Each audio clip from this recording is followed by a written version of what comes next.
中国 C919 实现批量生产有何重要意义？对于美国在适航证上的限制，中国又将如何应对？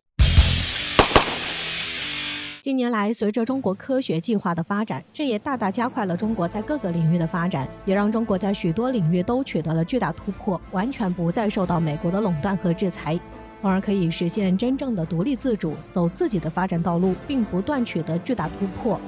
其中就包括在国产飞机上的突破。由于此前中国在航空发动机上一直受到西方国家的打压和抑制，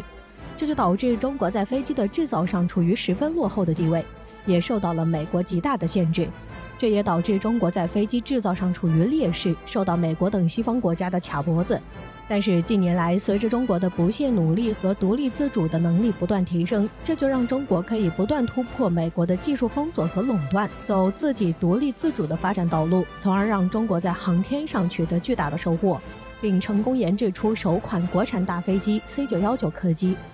这对于中国在航天的发展来说有着极其重要的作用，甚至可以说是具有里程碑式的存在，具有十分重大的意义。近日，关于中国首款国产大飞机 C919 也有了最新的消息。有消息称，中国的 C919 大飞机即将实现量产，并且将尽快投入量产，实现大批量生产。这对于中国国产飞机的发展也有着极其重要的作用，甚至可以说是具有里程碑的意义。然而，在得知了这个消息后，美国波音公司和欧洲空客公司对此感到十分震惊，并且对此捏了一把汗，感叹中国国产飞机发展的速度之快。因为随着 C919 投入批量生产，这也标志着中国国产飞机的发展进入新的发展阶段，迈向了新的发展台阶。这对于中国航天的发展将有十分重大的作用。而且这也意味着美国对中国大型飞机生产进行打压的美梦彻底破碎，从而加快中国国产飞机的发展步伐。那么 C919 经历了怎样的发展？接下来我们一起来看看。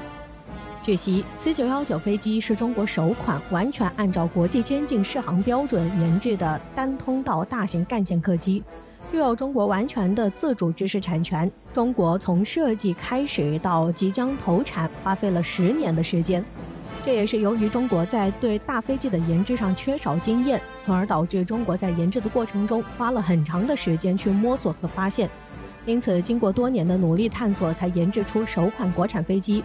此外，中国 C919 大型飞机作为一款全球化的商用客机，其中有许多的零部件和技术应用了美国的技术，甚至连美国波音的发动机提供商美国通用也参与到了其中。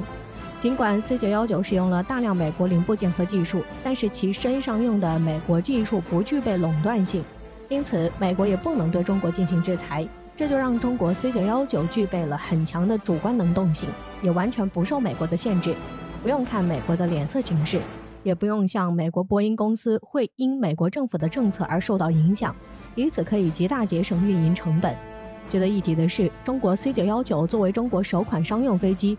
其中的零部件也是中国自主研发的锻铸洗材料，而且质量比国外进口零部件的高许多，同时还使用了大量的铝离合金和复合材料，甚至在材料上比波音737 MAX 还要好很多。同时，中国 C919 载重量还轻了20%，让风阻降低5%，燃料节省15%。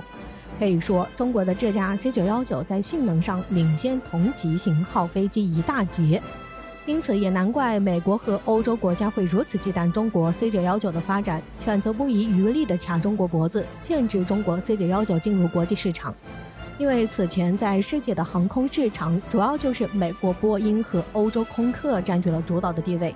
世界各国都会选择波音和空客这两种客机。毫不夸张地说，中国 C919 商用飞机的出现，将完全打破了美国波音和欧洲空客等国外客机对国际航空在商业领域上的垄断。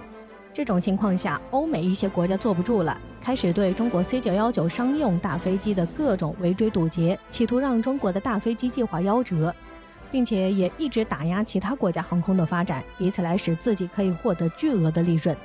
这一点从美国迟迟不给中国发适航证中就可以看出来，这也是美国故意给中国刻意设置障碍，而且是不敢为中国颁发适航证，以此来达到限制中国发展民用飞机发展的目的。对于美国和西方国家这样的行为，从侧面也可以反映出美国和欧洲国家十分忌惮中国民用飞机的发展，而不敢放手中国 C919的发展，所以才会采用不颁发适航证的手段来使中国民航客机的发展受挫。因为如果中国 C919进入国际市场，那也将是如鱼得水，并且会发展得越来越快，而且也会受到国际社会的广泛认同。那么这就将会对在此领域的垄断地位产生巨大的冲击，所以才会扣发中国 C919的适航证。对于美国这样的行为，其实中国也早已经做好了应对，因为美国和欧洲国家可以卡中国脖子，中国也可以进行反制。既然美国和欧洲国家不发放中国 C919适航证，那么中国可以自己先大力发展本国的航向，将国际航线暂时搁置。因为中国的国内市场也是一个不可忽视的市场，只要牢牢抓住本国市场，那么就将对美国波音和欧洲空客在中国的市场产生很大的冲击，从而让中国可以占领自己的国际市场，努力为冲向国家市场做好充足的准备。而且中国的这一举动很可能会彻底扭转西方垄断适航证的局面。现如今，随着中国 C919顺利进入批量生产阶段，这也将使中国国产大飞机的发展步入新的发展阶段，从而继续对美国空客和欧洲波音产生巨大冲击。这也将意味着美国波音公司和欧洲空客想要继续在中国大规模销售自产客机的难度将会大幅增加，这也使得他们在中国的市场大幅度缩小，直至中国完全占领本国市场。这对于美国波音公司和欧洲空客来说将面临很大的发展压力。值得一提的是，由于中国 C919飞机与美国波音和欧洲空客飞机相比有巨大的价格优势，中国可以借助这一优势彻底打破此前美国波音和欧洲空客在中国的垄断市场，可以自己占据国际市场，打破波音和空客飞机的主导地位，不断减少国内对美国波音和欧洲空客飞机进口的需求，从而使得 C919足以满足国内市场的需要。这就使得美国波音和欧洲空客在中国的市场受到冲击，以此来对美国和欧洲国家形成反制。虽然中国 C919还不能走向国际市场，但是目前对于中国来说，本国国内庞大的市场目前已经可以满足 C919的需求。中国只需要先大力发展国内市场，然后再为走向国际市场做铺垫，也可以以此来对美国和欧洲国家产生威慑，给美国施加巨大压力，让其不得不给中国 C919办适航证。在巨大的利益面前，相信用不了多久，中国的 C919也将到国际更大的舞台发挥其独特的魅力，从而受到更多国家的欢迎和支持，赢得更多国家的青睐。这也将极大促进中国客机走向世界，创造出属于自己的美好未来。